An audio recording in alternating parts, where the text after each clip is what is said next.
کہ اللہ چاہتا تو بغیر ایک کانٹا چبھے اللہ کے رسول صلی اللہ علیہ وسلم کی دعوت کو کامیاب نہیں کر سکتا تھا؟ تو پھر کیوں یہ اذیتیں؟ قیامت تک کے مسلمانوں کو یہ پیغام جانا تھا کہ سنو امت مسلمہ، یہ اسلام پھولوں کی سیج نہیں ہے، یہ کانٹوں کی راہ ہے، اس پر چلو گے تو تمہیں گالیاں سننی پڑیں گی۔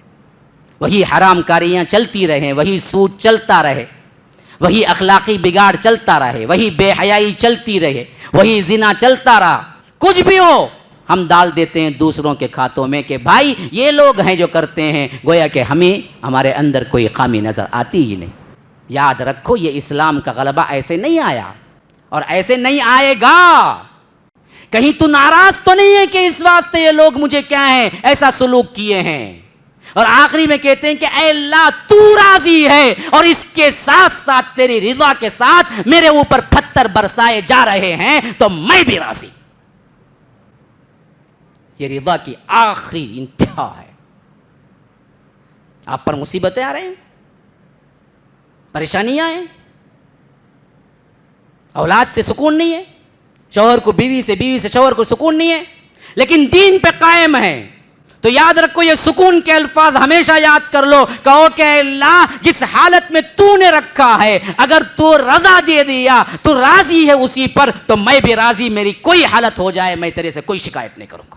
بلال، وہ بلال جو مکے کی گلیوں میں ایسے تڑپایا جاتا تھا کہ تپتی ہوئی ریت ہے اور آگ لگی ہوئی ہے، ایسی ریت کہ اگر آپ کچا گوشت پھینک دیں تو وہ بالکل کباب بن جائے، ایسی تپتی ہوئی ریت میں کپڑے نکال کر بالکل ننگے اس کے اوپر لٹایا، پھر اس پر چٹان رکھ دیا، پھر اس کے بعد انہیں مارنے لگے محمد کا دین چھوڑو یا نہیں تو ہم ایسے ہی مارتے رہیں گے۔ لیکن تب بھی محمد رسول اللہ کا پڑھایا ہوا سبق یہ شاگرد کبھی نہیں بھولتا۔ کہتے ہیں کہ کان لگا کے بے ہوشی کے عالم میں بھی ان کا منہ، ان کی ہونٹ، ان کی زبان حرکت کر رہی تھی، اور ہم نے کیا ہے کان لگا کے سننے کی کوشش کی تو اس وقت بھی ان کا کلمہ تھا احد۔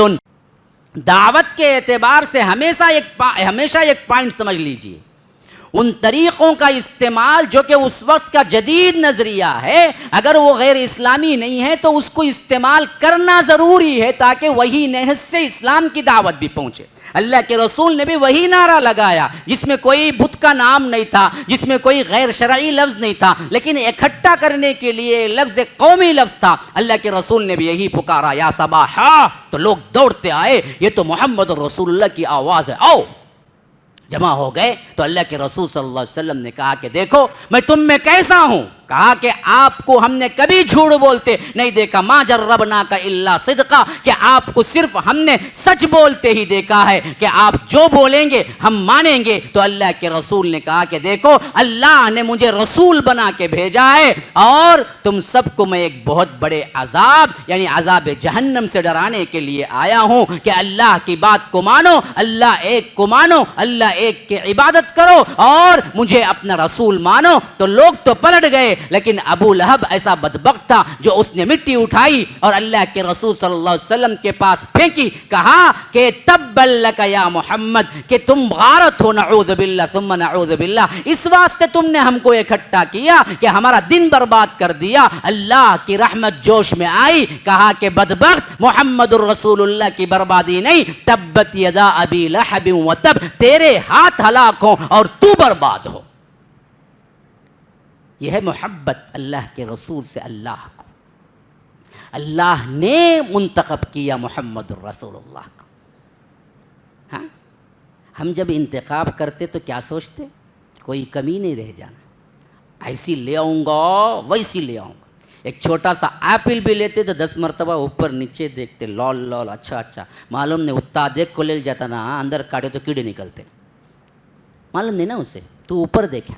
جب اللہ انتخاب کرے گا تو اوپر دیکھے گا صرف۔ ہاں کیسے انتخاب کیا؟ بڑی محبتوں سے انتخاب کیا، پھر تو اعلیٰ درجات بھی، اسی واسطے حضرت حسان بن ثابت کو کہنا پڑا وَأَحْسَنَ مِنْكَ لَمْ تَرَ قَطُّ عَيْنِي وَأَجْمَلَ مِنْكَ لَمْ تَلِدِ النِّسَاءُ خُلِقْتَ مُبَرَّأً مِنْ كُلِّ عَيْبٍ كَأَنَّكَ قَدْ خُلِقْتَ كَمَا تَشَاءُ۔ یا رب، یہ 4 اشعار ایسے ہیں ہزاروں آپ نعتیں جوڑ لیں، ہزاروں آپ مدح کے اشعار جوڑ لیں، حضرت حسان کے یہ 4 اشعار کے سلسلے میں بالکل نیچے ہوں گے۔ کبھی کبھی اللہ کے رسول ممبر پہ بٹھاتے تھے حضرت حسان کو کہ پڑھو تم اشعار۔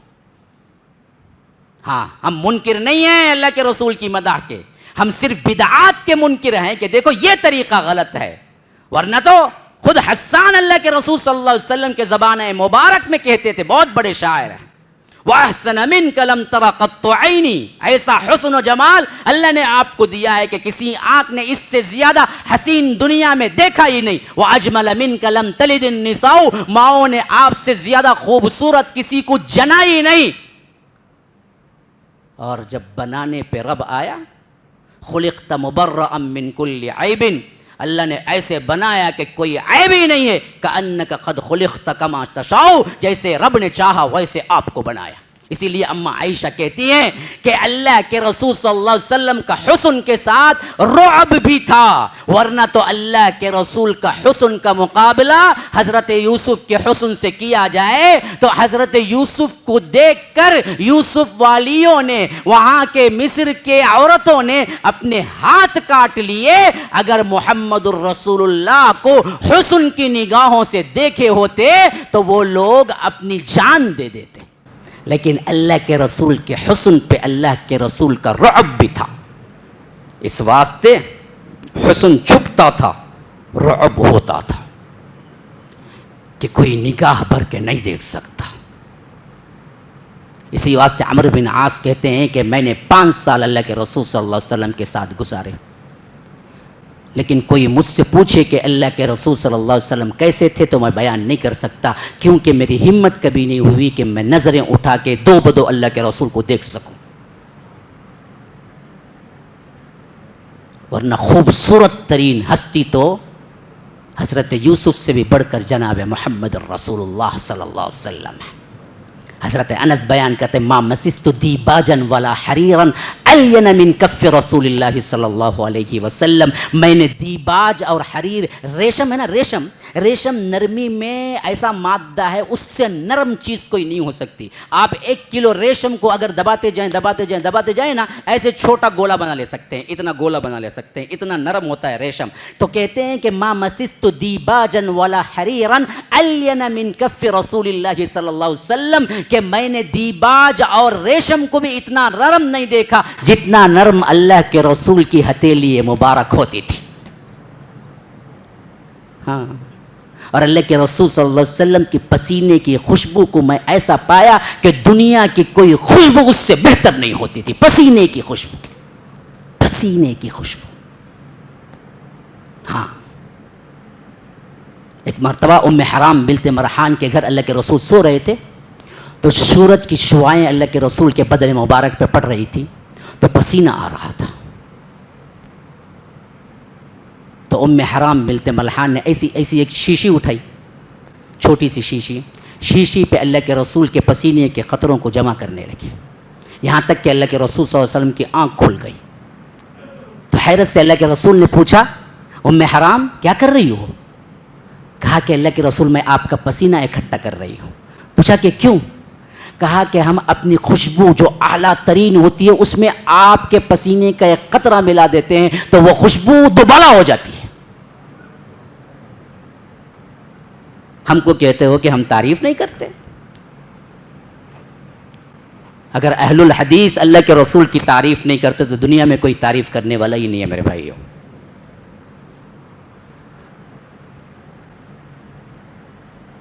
اگر کوئی تعریف واقعتاً نہیں کرتا تو اس سے بدبخت ترین انسان کوئی دنیا میں ہے ہی نہیں۔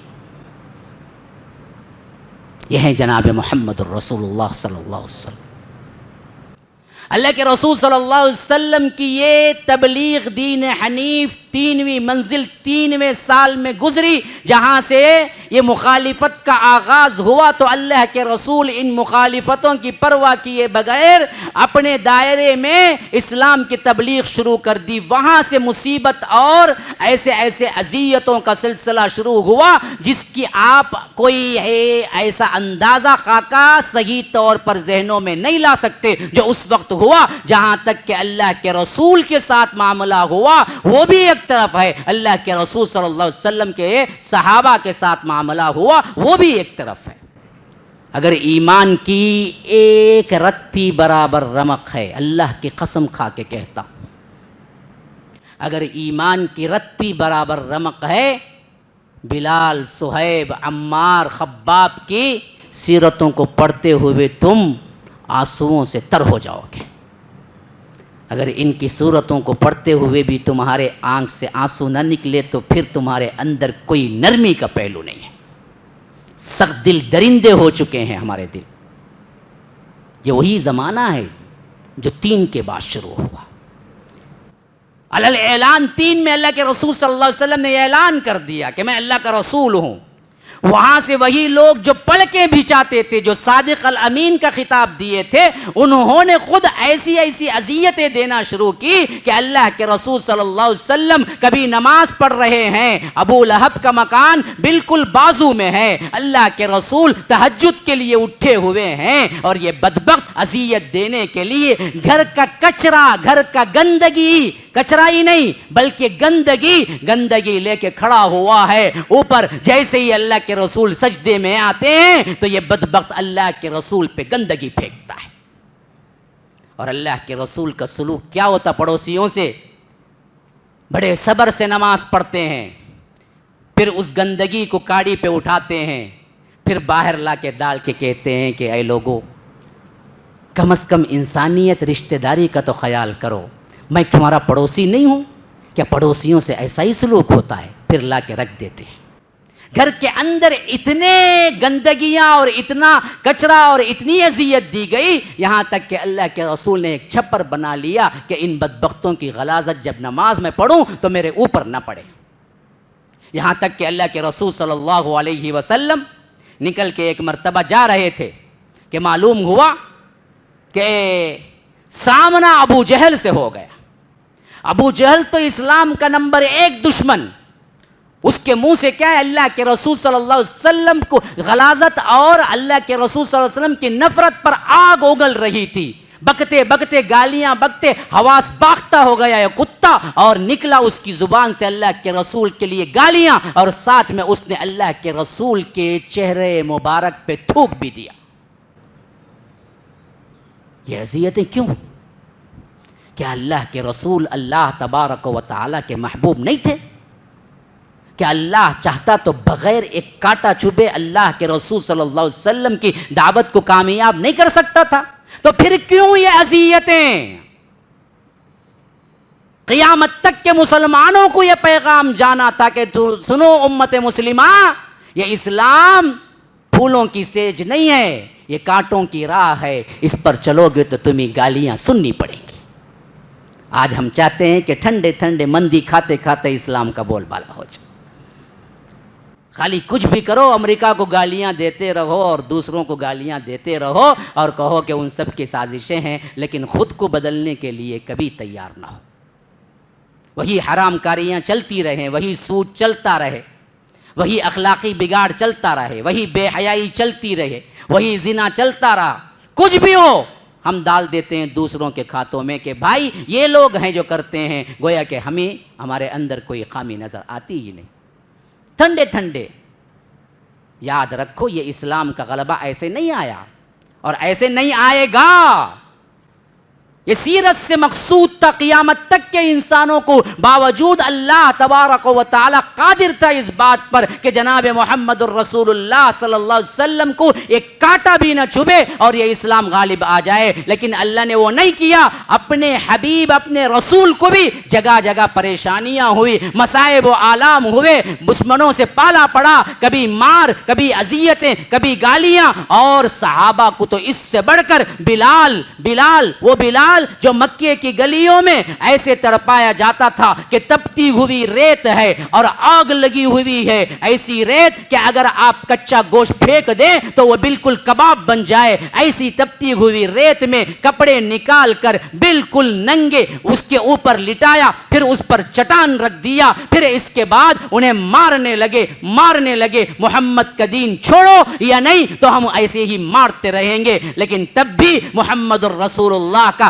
پڑھایا ہوا سبق یہ شاگرد کبھی نہیں بھولتا۔ کہتے ہیں کہ کان لگا کے بے ہوشی کے عالم میں بھی ان کا منہ، ان کی ہونٹ، ان کی زبان حرکت کر رہی تھی، اور ہم نے کیا ہے کان لگا کے سننے کی کوشش کی تو اس وقت بھی ان کا کلمہ تھا احد احد احد احد، اللہ ایک ہے، اللہ ایک ہے، اللہ ایک ہے، یہاں تک کہ اللہ تبارک و تعالی نے انہیں اس سے چھڑانے کے لیے صدیق اکبر کو بھیج دیا۔ امیہ ابن خلف یہ بدبخت ترین انسان حضرت بلال کا آقا تھا، وہ اتنا مارتا تھا کہ رات ہوتے ہوتے بے ہوش ہو جاتی اور اسی بے ہوشی میں لے جا کے پھینک دیتا تھا ایک کمرے میں بند، نہ پانی نہ کھانا، پورا دن گزرا، پوری رات گزری، دوسرے دن کچھ ہوش آتا تو پھر مکے کے اوباشوں کے حوالے پھینک دیتا کہ میں مار مار کے تھک چکا ہوں، اب تم جو چاہے مارتے رہو۔ لیکن بلال ہیں کہ احد احد احد احد کہتے ہوئے اس دین کے خاطر اپنی جان لگائے ہوئے ہیں۔ خباب بن ارد حضرت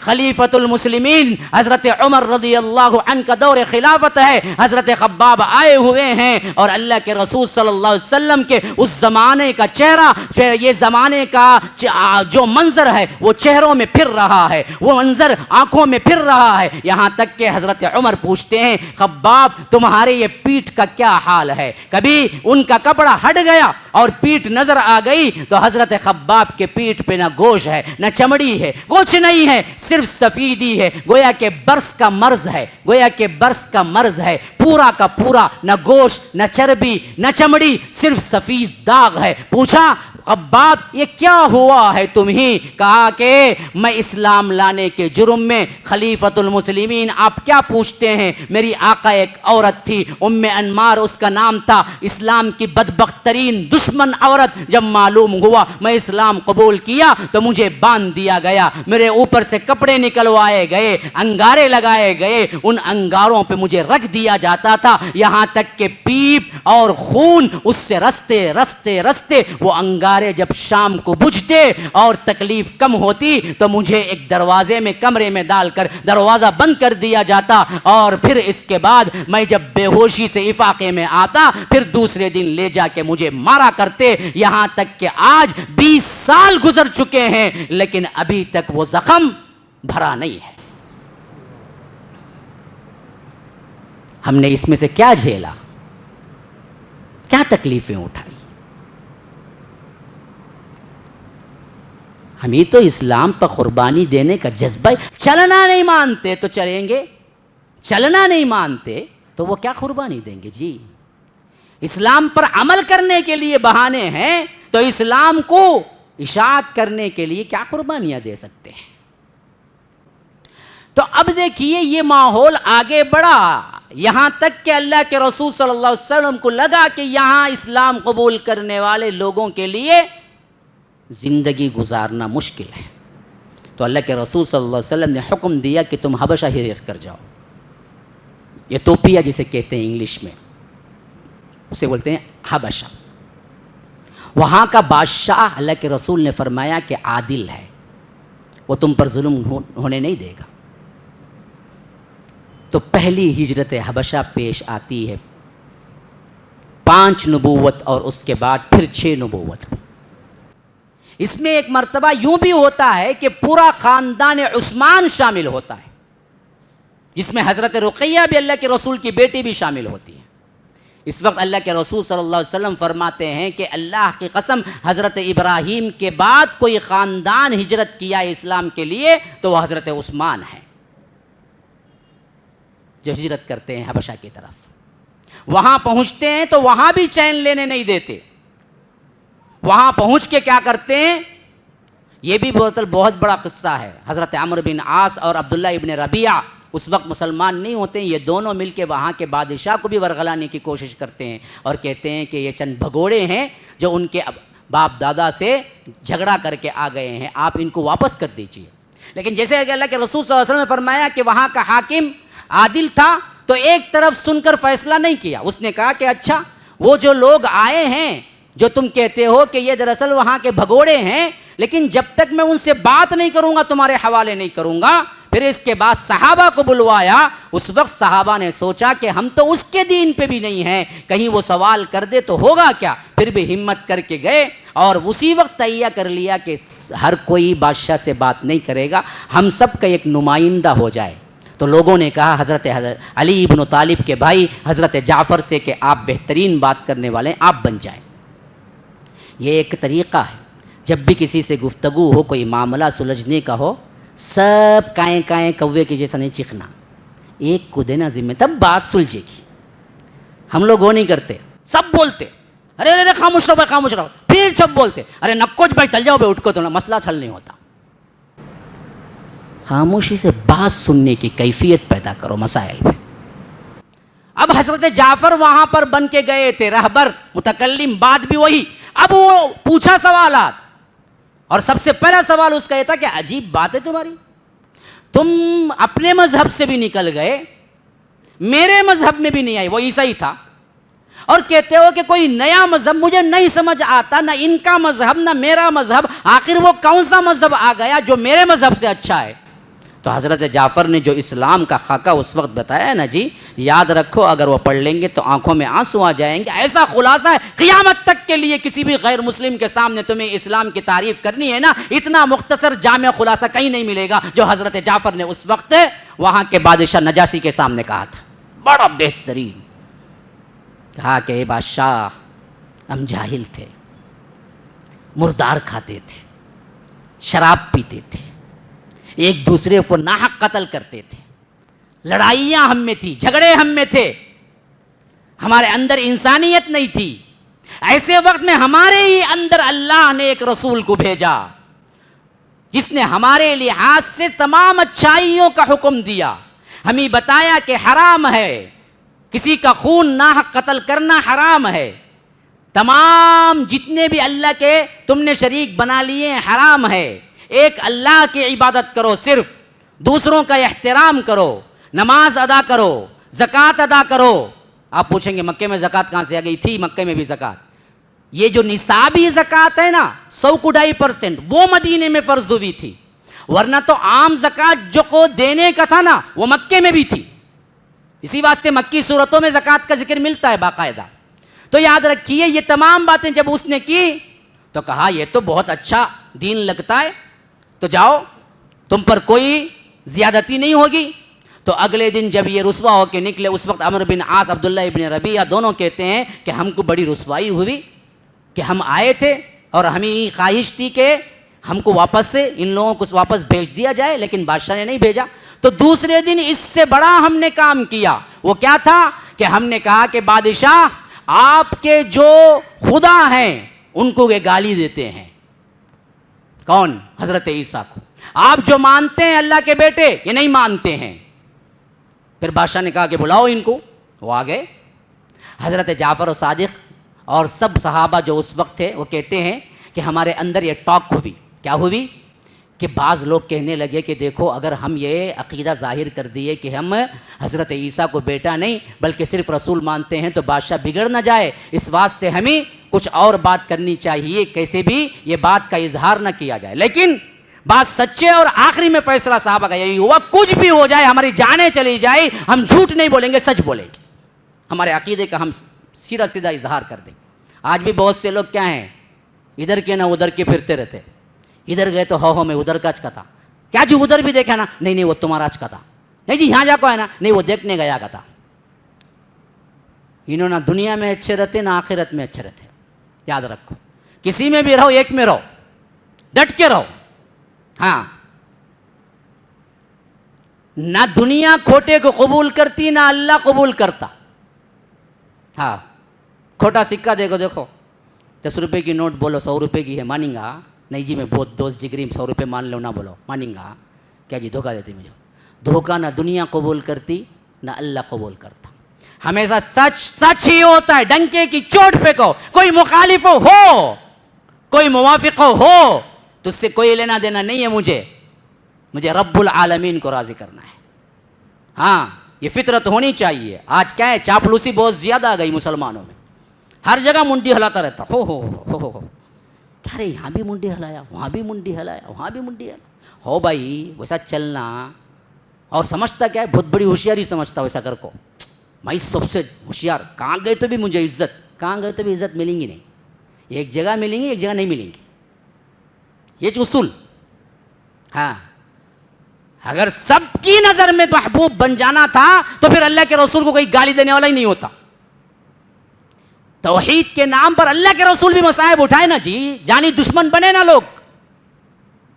اور تم سمجھتے ہو کہ نہیں اللہ کائی کو بھائی فرقوں میں سبھی جالے کو تمہیں اللہ نماز پڑھ لے کو جاؤ نا بھائی. اچھا اللہ پڑھ لے گئے تو پھر کیا ہونا سب حالت, برائی پہ بولے گی نہیں تو ہوگا کیا.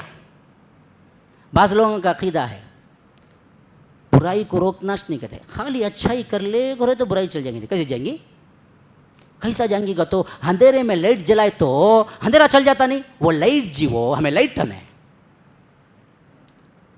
اسلام دونوں پہلوؤں پہ کام کیا, امر بالمعروف بھی ہے, نہیں عن المنکر بھی ہے. اچھائی کا حکم بھی دو, برائی کو روکو بھی. اور روکنے کے اعتبار سے اس حد تک اللہ کے رسول نے فرمایا کہ من رأى منکم منکرا فلیغیرہ بیدہ. اگر تم برائی کا کوئی کام دیکھتے ہو تو اپنے ہاتھ سے روکو جی. اگر ہمت ہے تو گھر کے بڑے ہیں, تمہارے سامنے ٹی وی چلتی ہے, بولو میں اب سدھر گیا, میرے جیتے جی کیبل نہیں لگے گا, اس گھر میں نہیں لگے گا. نہیں مولوی صاحب بیوی غصے میں, جان دے. بیوی میں کے چلے جاتی, کہتے جان دے, بعد میں طلاق دیو. بعد میں بول رہا ہوں جاوید عثمان رحمانی طلاق دے بول کو, تمہاری اپنی خواہش پہ ڈالنے آتے. مثال کو بولا, لیکن ہمت ہونی چاہیے, عزم ہونا چاہیے, ارادہ ہونا. کوئی مدح کرے, کوئی گالیاں دے, کوئی مسئلہ نہیں مجھے اس سے, مجھے بولنا ہے.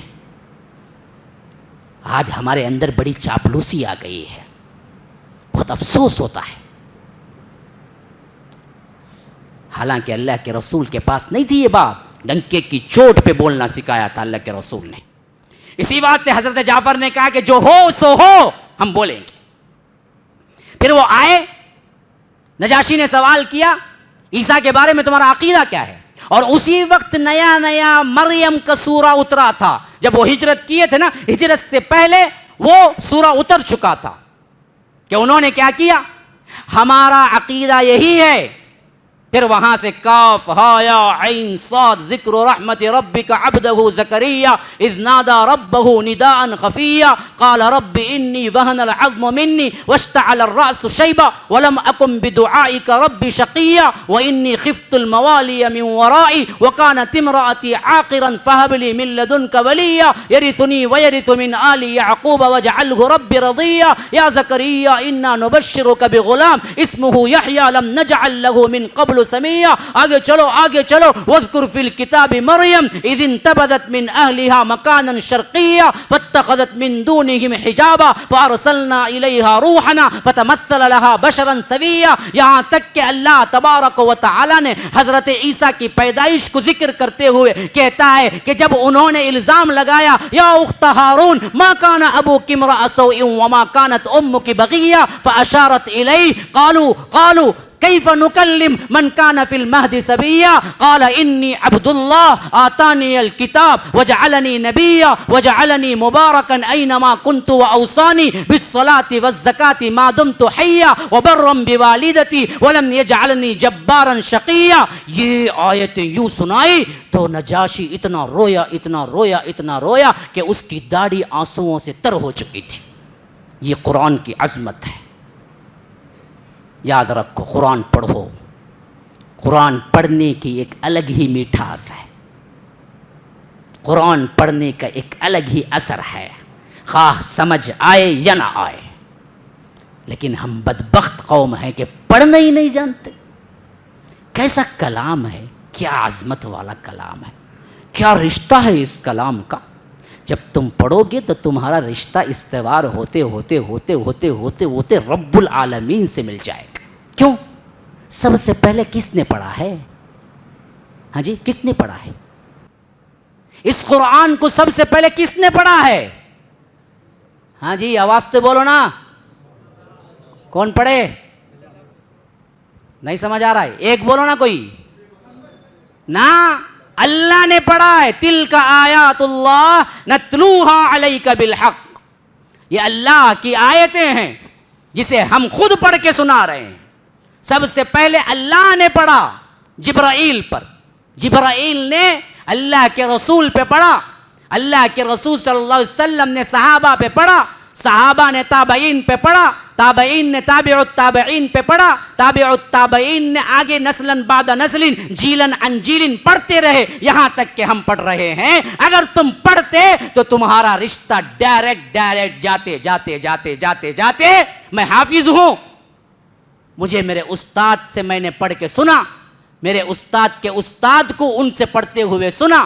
ان کے استاد نے ان کے استاد سے سنا. ان کے استاد نے ان کے استاد سے سنا. یہاں تک کہ اس کو سنا صحابہ نے اور اس کو سنا صحابہ نے محمد الرسول اللہ سے. محمد الرسول اللہ سے جبرائیل سے سنا محمد الرسول اللہ نے اور جبرائیل نے ڈائریکٹ اللہ سے. تو یہ رشتہ ہے.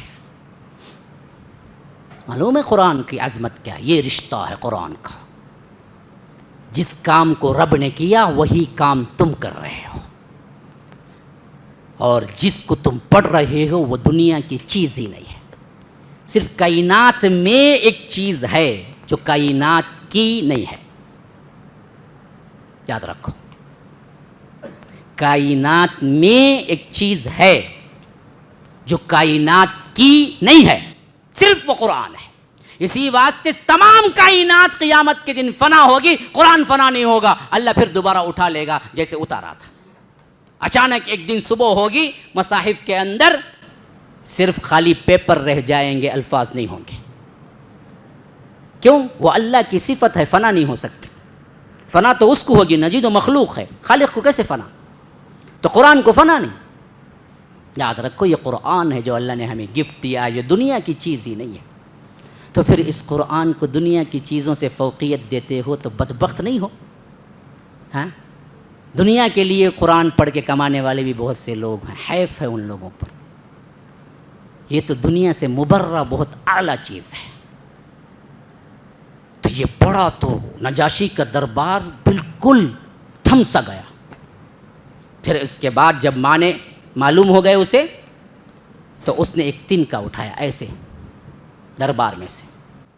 جو تعریف انہوں نے کی ہے, جو باتیں انہوں نے بتائی ہیں عیسیٰ کے بارے میں کہ وہ اللہ کے بیٹے نہیں ہیں, وہ رسول ہیں, وہ محترم ہیں, وہ اللہ کے کن کلمے سے پیدا ہوئے ہیں, اللہ نے انہیں خصوصی روح عطا کی ہے, اس سے زیادہ اس تنکے کے برابر بھی ان کی عزت بڑی ہوئی نہیں ہے.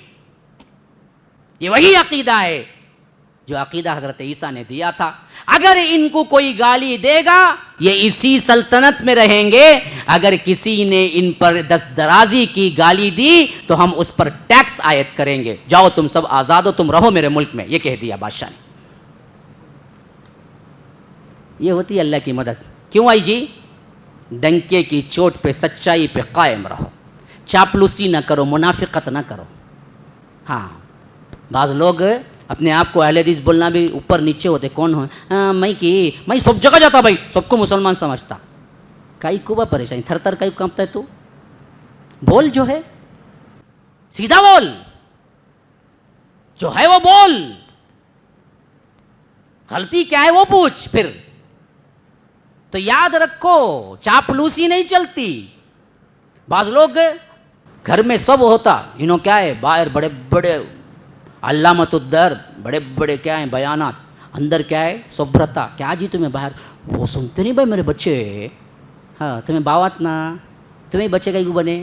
روکو, ہاتھ سے روکو, بیوی نہیں سنتی. ہاں ہیں کئی لوگ جو ہم سے سوال کرتے کیا کر. ایک بندہ, ایک نوجوان بندہ داڑھی نہیں رکھ رہا تھا میرے ساتھ, تو مسلسل, اور بڑی عجیب بھی بات ہے لیکن کیا ہے, میں مثالاً کہہ رہا ہوں, نوجوان بندہ جب مسلسل دروس میں آنے لگا تو ماشاءاللہ داڑھی رکھنا. اب بعض لوگوں کا مسئلہ یہ ہوتا ہے کہ داڑھی شروع کرتے ہیں نا, وہ جتنا کاٹتے ہیں نا سر سر سر سر اتنی گھنی آتی ہے. ہمیں نہیں کاٹتے, ہم نا اتنی چھے. میں بولا ایک مرتبہ داڑھی کو ہاتھ لگاؤ کو, بھائی چھوڑ ڈالو. وہ بیان گیا نا یوٹیوب میں, نیچے کمنٹ لکھا ہوا ہے, مولوی صاحب تمہیں تو کرتے ہی نا بول کو. میں بولا اللہ تم نہ اچھا رکھو, میں نہیں کرتا, مجھے آئی چیتی. اللہ کے فضل سے اب تک ہاتھ نہیں رکھا. آئی جیتتی تھی کیونکہ زندگی میں کبھی پھرایاش نہیں, وہ بڑھتی نہیں, وہ پھراتے رہتے, دیکھو پھر چھوڑتے نہیں, ان کو سر بڑھ جاتے. اب وہاں سے پریشانی, کیا کرنا, تمہیں پھرا ہی نہیں, اس کے بعد کا معاملہ ہے. اچھا, تو وہ بندہ جب داڑھی رہا, ماشاء اللہ سے داڑھی تھی اس کی, اب اس کے بعد ایک زمانہ غائب ہو گیا. اب فون آیا تو میں نے پوچھا کہ کیا بات ہے بھائی, ہر پروگرام کو اٹینڈ کرتے تھے, ہر جگہ آتے تھے, تو زمانہ ہو گیا. نہیں مولوی صاحب, وہ مسئلے کے واسطے میں بھی آپ سے ملنا. بول بتا کیا جی ہوگا. بیوی مانگتی ہے طلاق. مولوی صاحب کیا کروں, داڑھی رکھے تو روم کے اندر نہیں آنا, بولتی میں کیا کروں, دوسری شادی کر لو بھائی. ہاں اتنی سخت سب نہیں ہے ہماری حالت ہے. ایسی بیوی کیوں جی جو اسلامی شعار کو نہیں مانتی؟ ہاں, پھر تمہاری اولاد اسلامک بنتی. پھر عجیب بات ہے, شاعر اسلام میں سے داڑھی بھی. تو ہمیشہ ایک رہنا ہے, ڈنکے کی چوٹ پہ جو کرنا ہے وہ بولنا بھی ہے, چاپلوسی نہ کرو. پھر اللہ تبارک و تعالی ہدایت دیتا ہے. بعد میں اس بندی کو ایسی ہدایت ملی کہ اس نے توبہ بھی کی اور اپنے شوہر سے معافیاں بھی مانگی. ہوتا ہے جہالت میں ایسا, لیکن تم کھڑو, تم اس وقت نانلے کو اچھا بولتے ہو, دوسرے دن بولیں گے جھبا بھی پسند نہیں جی, ٹائٹ بنین پہنو بولیں گی, وہی پہننا پڑے گا. پھر بعد میں تیسرے دن بولیں گے میک اپ کا سامان لے لگا کو دو, مجھے میک اپ کر کو چھوڑے, وہ بھی کرنا پڑے گا. تو خیر تلاشی کرتے ہی رہیں گے تم. اسلام کے لیے کوئی بھی ہو ڈٹ جاؤ, سیدھے بولو یہی ہے, اس میں میں کمپرومائز نہیں کر سکتا. کوئی بھی ہو کمپرومائز نہیں ہے. تو بہرکیف یہاں سے جب نجات ملی تو ادھر کیا ہو رہا تھا, ان بدبختوں نے پلاننگ کی کہ یہ تو اسلام بڑھتا جا رہا ہے, ہمیں اس کے لیے کوئی نہ کوئی حد بندی لگانا ہے. تو انہوں نے اعلان کر دیا کہ بھائی دیکھو, اللہ کے رسول اور ان کے ماننے والے اور ان کے قبائل جو بھی ہیں ان سے ہم کوئی بات چیت نہیں کریں گے, کوئی شادی بیاہ نہیں کریں گے, کوئی تجارت نہیں کریں گے, ہم ان کو مکمل بائیکاٹ کر دیں گے. سوشل بائیکاٹ بہت معنی رکھتا ہے, یاد رکھو. ان بدبختوں نے یہی کیا, یہاں تک کہ اللہ کے رسول اور خاندان والے شیبہ بنی ابی طالب کے اندر محصور ہو کے رہ گئے. 3 سال ایسے گزرے ہیں جس میں کوئی کانٹیکٹ نہیں تھا. کھانے پینے کے ایسے لالے پڑ گئے. حضرت بلال کہتے ہیں کہ کبھی کبھی 3 دن گزر جایا کرتے تھے, ہمارے پاس کھانے کی کوئی چیز نہیں ملتی تھی. ہم کئی دنوں کے بعد ایک کھجور ملتا تو اس کی گٹلی, اس کی بیج ہم لوگ چوس کر اپنی بھوک مٹاتے تھے. ایک آدمی کو ایک کھجور نہیں ملتا تھا بلکہ اس کھجور کی بیج ملتی تھی جس کو 2 3 آدمی چوس کے اپنی پیٹ کی بھوک مٹایا کرتے تھے. ذرا سنو مندی کھانے والوں, میں بھی تم بھی سب ملا کر, سب کو نہیں بولتا ہوں, تم کو نہیں بولتا ہوں, مجھے بھی بولتا ہوں کہ ذرا دیکھو ایسے بھوک کبھی ہم نے بھی مٹایا ہے؟ ہاں, یہ حالت 3 سال رہی جن میں جناب ابی طالب بھی اندر محصور رہے اور حضرت خدیجۃ الکبریٰ بھی رہی. پھر 10 نبوت میں آخر کار اس سے ان کو گوخلاصی ملی اور باہر نکلے. لیکن یہ 3 سال کی مشقت کا زمانہ ایسا تھا جس کی وجہ سے باہر نکلتے ہی چند ہفتے بھی نہیں ہوئے حضرت ابو طالب کی بھی وفات ہو گئی, حضرت خدیجۃ الکبریٰ کی بھی وفات ہو گئی. اسی واسطے 10 نبوت کو عام الحزن کہتے ہیں, غم کا سال, جس میں اللہ کے رسول کے 2 شہید تھے. یہ ایک سب سے بڑے سپورٹر تھے ابو طالب, ان کا بھی انتقال ہو گیا. حالانکہ اسلام قبول نہیں کیا لیکن سپورٹر تھے, خاندانی اعتبار سے بہت سپورٹ کیا تھا. اور اسلام کے سب سے بڑی جانثار اور ان کی بیوی حضرت خدیجۃ الکبریٰ, ان کی بھی وفات ہو گئی. اللہ کے رسول صلی اللہ علیہ وسلم کو بہت پریشانی تھی. جو لوگ اذیتیں دے رہے تھے ان اذیتوں کو اور بڑھا دیا تھا. اللہ کے رسول صلی اللہ علیہ وسلم نے سوچا یہ مکے والے ان اذیتوں کو بڑھاتے جا رہے ہیں, ہم باہر نکل کے طائف کو کیوں نہ دعوت کا کام کریں. زید بن حارثہ کو ساتھ میں لیا اور پیدل سفر پہ نکلے. 70-80 کلومیٹر کا سفر, اور پہاڑ پر روڈ نہیں ہے, پہاڑی روڈ بھی نہیں ہے بلکہ خود چڑھنا ہے. آپ کو اندازہ نہیں ہے پہاڑ چڑھنے پر روڈ بھی ہو تو کتنی تکلیف ہوتی ہے. وہاں تو روڈ بھی نہیں تھی اور پیدل ہیں. حضرت زید بن حارثہ کو لے کر اللہ کے رسول چڑھے, یہاں تک کہ طائف میں پہنچے. وہاں 3 سردار تھے جو ایک ہی باپ کے بیٹے تھے, عبد یالیل, حبیب, مسعود. یہ 3 لوگ تھے. یہ تینوں کے پاس الگ الگ ملے, کہا کہ دیکھو اللہ نے مجھے رسول بنایا ہے قرآن اتارا ہے، اور اللہ تبارک و تعالی ایک اللہ کی وحدانیت کی ہم دعوت دیتے ہیں، تو ان بدبختوں نے صرف اسلام قبول نہیں کیا یہ نہیں، بلکہ آگے بڑھ کر اللہ کے رسول کا مذاق اڑایا۔ ایک نے کہا اگر آپ کو اللہ رسول بنایا ہے تو میں آپ سے بات ہی نہیں کروں گا۔ ایک نے کہا اللہ آپ کو رسول بنایا، ہم کو چھوڑ دیا تو کعبے کا پردہ ہی پھاڑ دینا چاہیے۔ اس طرح بے عزتی کی، اور یہاں تک کہ اللہ کے رسول نکلتے رہے تو نکلتے ہوئے ان سے کہا کہ ایک ریکویسٹ ہے کہ دیکھو یہ جو دعوت میں تم پہ دیا ہوں، اگر تم نہیں مانتے ہو تو لوگوں کو میرے بارے میں دیوانہ یا غلط باتیں منسوب کر کے لوگوں کو نہ اکساؤ، اپنے تک یہ دعوت رکھو، اگر نہیں مانتے ہو تو اپنے تک رکھ لو، میں جیسے آیا ہوں ویسے ہی واپس چلے جاتا ہوں۔ تو بدبختوں نے یہ بھی نہیں سنا، جب واپسی پر کمر باندھے حضرت زید بن حارثہ کو لے کے چلے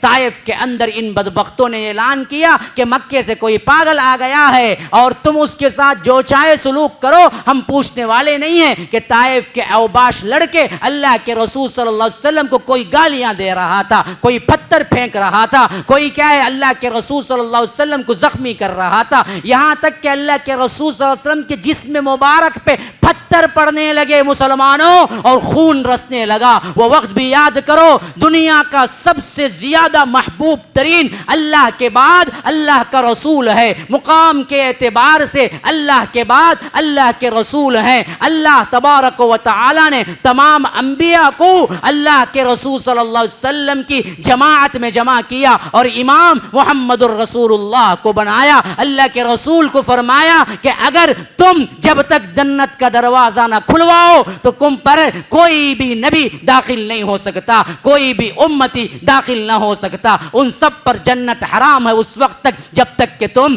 جنت کا دروازہ نہ کھلواتے ہو۔ تمہاری تقدیس، تمہاری عزت اس حد تک ہے کہ جب تک میرا نام رہے گا تمہارا نام بھی اذان میں اشہد ان لا الہ الا اللہ اشہد ان محمد رسول اللہ چلتا رہے گا، لیکن اس دین کے خاطر اللہ کے رسول مار کھا رہے ہیں، زخمی ہو رہے ہیں، خون رس رہا ہے۔ جوتی مبارک میں اتنا خون پڑا، اتنا خون پڑا، اتنا خون پڑا کہ جوتیوں کے اندر خون جا کے جمع ہو جانے کی وجہ سے نکالنا مشکل ہو گیا، چلنا مشکل ہو گیا۔ زید بن حارثہ طواف کرتے ہوئے پھرتے ہوئے ایک ایک کر کے پتھر اپنے سینے پہ لگے، لیکن چوطرفہ جب پتھر آئے تو ایک اکیلا آدمی کیسے سنبھال پائے؟ زید بن حارثہ بھی زخمی ہو رہے ہیں، لیکن ساتھ میں اللہ کے رسول بھی زخمی ہو رہے ہیں۔ اتنا خون نکلا یہاں تک کہ اللہ کے رسول بے ہوش ہو کے گرنے والے تھے تو زید بن حارثہ اٹھا کے کھندے میں ڈالے۔ یہ اذیتیں، یہ تکلیفیں کیوں؟ سوچو، ہماری اسلامی زندگی میں آپ کو کوئی تکلیف کبھی آئی ہے؟ پھر یہ میٹھے میٹھے ٹھنڈے ٹھنڈے اسلام کہاں سے قبول ہو جائے گا؟ یہ کیفیت تمہارے اندر بھی تو آنی چاہیے نا۔ اللہ کا رسول مار کھایا ہے، پھر اسلام کا پھر اقبال کیسے ہوگا؟ پھر بلندی عروج کیسے ہوگی میرے بھائیوں؟ ان باتوں کو سنتے ہوئے رونگٹے نہیں کھڑے ہوتے ہیں، دل دھڑکتا نہیں ہے، آنکھوں میں آنسو نہیں آتے ہیں؟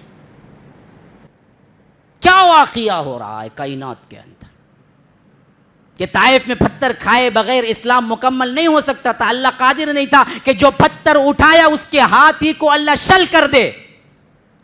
اللہ قادر نہیں تھا؟ پھر کیوں ہوا؟ بارکس کے ان نوجوانوں کو پیغام جانا تھا کہ دیکھو، میٹھے میٹھے ٹھنڈے ٹھنڈے کیا ہیں، عیش و آرام کی زندگی نہیں چل سکتی اسلام میں، اسلام کانٹوں کی راہ ہے، تم کو چلنا پڑے گا۔ یہ پیغام پھر کون دیتا تمہیں جب یہ واقعہ نہ ہوتا؟ تو اس کے لیے اٹھو، یہ زندگی تو ایسی تیسی گزرنی ہے، اچھا کھاؤ تب بھی مرنا ہے، تنگی میں زندگی گزارو تب بھی مرنا ہے، یہ تو گزر رہی ہے، گزر جائے گی، صبح ہوتی ہے، شام ہوتی ہے، عمر یوں ہی تمام ہوتی ہے، تم اچھا گزارو چلے جائے گی، تم برا گزارو چلے جائے گی۔ زندگی تو وہ زندگی ہے نا جی جہاں پر کٹے گی نہیں۔ 33 سال کی عمر میں تم داخل ہوگے جنت میں، 33 کروڑ سال ہو جائیں گے تو تب بھی تمہاری عمر 33 سال ہی ہے، زندگی چلے گی نہیں، وہاں ٹائم پاس نہیں ہوگا۔ آپ پوچھیں گے ایسا بھی ہوتا کیا؟ ہاں ہوتا، کیوں نہیں ہوتا؟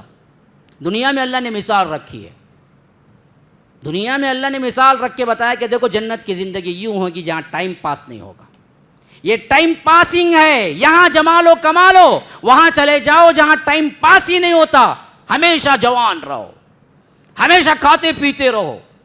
یہاں دراصل کھاتے ہیں نا جی، کیوں کھاتے ہیں بولو؟ کیوں بھائی کھاتے ہیں؟ ہاں جی، ہاں سمجھ میں نہیں آیا۔ جینے کے لیے، جینے کے لیے تو کھاتے ہیں، بھوک کے واسطے کھاتے ہے نا، بھوک کے واسطے اتنا بھائی کھاتے۔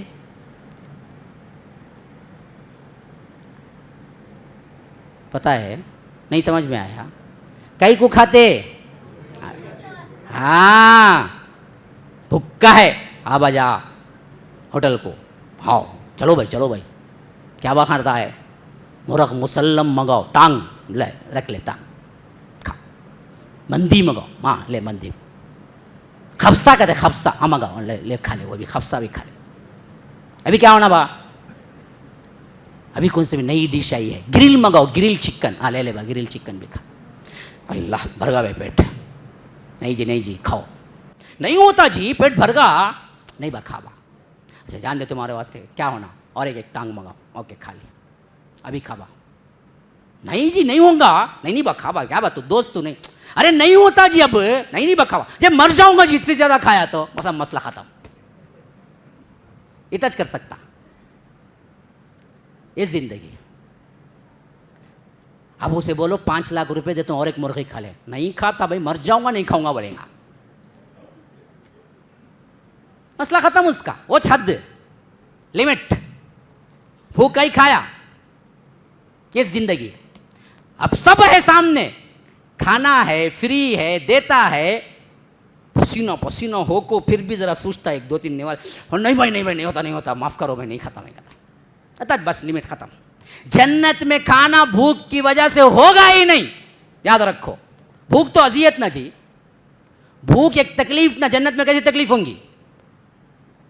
جنت میں کھانا صرف مزے کو کھائیں گے، بھوک کو نہیں، کتنا کھائیں گے؟ جتنا کھائیں گے، ہاں 50,000 مرغیاں رکھو، اب کھانے کی نیت ہوگی، کھا لیں گے تمہیں 50,000 مرغیاں آرام سے، خواہش نہ، وَفِيهَا مَا تَشْتَهِيهِ الْأَنفُسُ، تمہارا جی جو چاہے گا اللہ وہاں رکھا ہوا ہے، وہاں لمیٹیشن نہیں، وہاں ٹائم گزرتا نہیں، کھاؤ کھاؤ کھاؤ کھاؤ کھاؤ، سب کھا لیے، اب یہاں کھائے تو کیا بھاگو، ٹوائلٹ کہاں ہے بھائی، ٹوائلٹ کہاں ہے بھائی، ٹوائلٹ کہاں ہے، ہاں ٹوائلٹ کے آتے وقت ٹوائلٹ کا دروازہ بن رہا ہے تو معلوم ہوتا وہ 1 منٹ کتنا لمبا گزرتا اسے بول کو، تب معلوم ہوتا اسے، ہاں کھائے تو جا، کتنا بڑا ملٹی ملینر رن جان دے، 100 غلامہ ساتھ میں رن دے، ٹوائلٹ کو کیا جانا، اکیلا جانا، انہیں دھولے کو انہیں چانا، نہیں بھائی میں غلام، میں تمہارے ساتھ آتا ہوں گا تو کیا ہوگا، آ جاؤ بلال چل جائیں گے، نہیں ہوتا، وہ لمٹ تمہاری، وہاں کھاؤ کھاؤ کھاؤ کھاؤ کھاؤ کتنا چاہے کھاؤ، بس کیا ہوگا، ایک ڈکار پورا ہضم، پھر کھاؤ، صرف ایک ڈکار، اور یہاں کی ڈکار کھالے کو دیتا، دیکھو کب تبھی نماز میں بازو آ کو کھڑ جاتا، ڈکاراں شروع ہو جاتے اس کے، اب میں تو سوچتا اس کیا وضو توڑ گا کی نہیں زکارید دے رہا ہے کی سمجھ میں نہیں آتا، ایسی بدبو، کیا کیا کھاتا کی معلوم نہیں۔